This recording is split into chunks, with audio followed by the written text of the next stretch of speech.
पेश आहे हिकु गज़ल।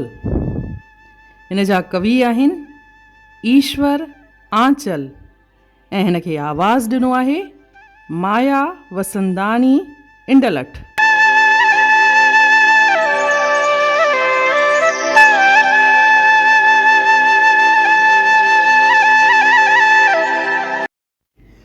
बज़्म में छा त ख़ामोशी आहे, ॼण को राकास वियो घुमी आहे।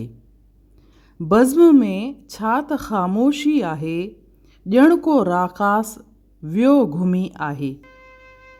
रिंद मजबूर ख़ुम तही आहे, रिंद मजबूर ख़ुम तही आहे।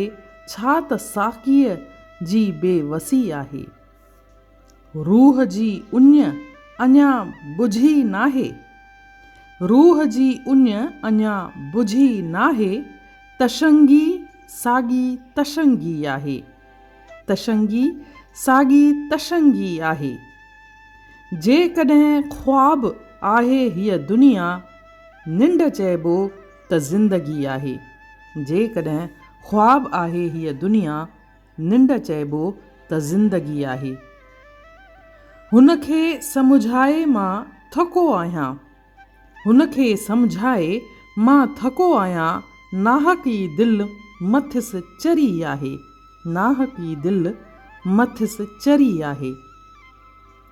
तुंहिंजे जलवे जमाल जे बाइस, तुंहिंजे जलवे जमाल जे बाइस, मूं में अॼु ताईं ताज़गी आहे, मूं में अॼु ताईं ताज़गी आहे। तूं जॾहिं खां न आहीं पहलू में, तूं जॾहिं खां न आहीं पहलू में, मूं लाइ हर शख़्स अजनबी आहे, मूं लाइ हर शख़्स अजनबी आहे। मूंखे आख़िर हयात समुझायो, मूंखे आख़िर हयात समुझायो।